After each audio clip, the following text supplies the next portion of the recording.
सबैलाई नमस्कार। आज फेरि अर्को एउटा आइपिओ सम्बन्धी जानकारी लिएर आएको छु र आज विशेष गरी रिज लाइन इनर्जीले माघ 28 गतेदेखि आइपिओ निष्कासन गर्दैछ। यही माघ 28 गतेदेखि रिज लाइन इनर्जीको आइपिओ सबै सर्वसाधारणको लागि निष्कासन हुने भएको छ।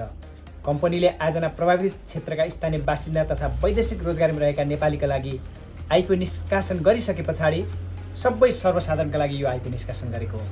कम्पनीको आइपिओ 28,440 किता सेयर कर्मचारीका लागि र 71,100 किता सेयर सामूहिक लगानी कोषका लागि छुट्याएर अब भने 11,80,26,000 रुपियाँ बराबरको प्रति सेयर 100 रुपियाँ दरका 11,80,260 किता साधारण सेयर सबै सर्वसाधारणको लागि खुलेको छ। यो आइपिओ न्यूनतम 10 किताका लागि आवेदन दिनुपर्छ र अधिकतम 50,000 किताका लागि आवेदन दिन सकिनेछ। निष्कासन बन्द छिट्टोमा फागुन 4 गते भनेको छ, अर्थात् तपाईँले बुझ्नुहोस् फागुन 4 गतेसम्म यो आइपिओमा आवेदन दिन सकिनेछ। कम्पनीले सञ्चालन गरेको 9.5 मेगावाटको सुपर चेप्पे जलविद्युत आयोजनाको कुल लागत 2,09,60,00,000 रुपियाँ रहेको छ र प्रति मेगावाट लागत 23,16,00,000 रुपियाँ रहेको छ।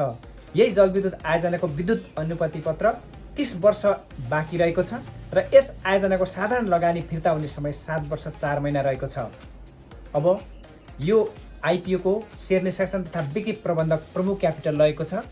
लगानीकर्ताले नेपाल धितोपत्र बोर्डबाट स्वीकृति प्राप्त गरेका सबै सियासबा कम्पनी, ब्याङ्क, वित्तीय संस्था र तपाईँसँग रहेको मेरो सेयर एपलाई प्रयोग गरेर तपाईँले अनलाइनबाट पनि भर्न सक्नुहुनेछ।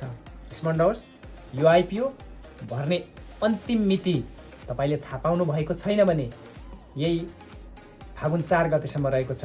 माघ 28 गतेबाट फागुन 4 गतेसम्मको लागि यो आइपिओ तपाईँले भर्न सक्नुहुनेछ र आइपिओहरू अब धमाधम खुलिरहेका छन्। तपाईँलाई परिरहेको छ कि छैन, अन्य धेरै आइपिओहरू पनि आउँदैछ। तपाईँले आइपिओ सम्बन्धी र सेयर सम्बन्धी जानकारीको लागि बेस नेपाल इन्फो युट्युब च्यानललाई सब्सक्राइब गर्नुहोला। थुप्रै सेयर सम्बन्धी र सम्बन्धी जानकारी तपाईँले पाउन सक्नुहुनेछ। अर्को भिडियोमा फेरि भेट्नेछौँ। तपाईँको दिन शुभ रहोस्। नमस्ते।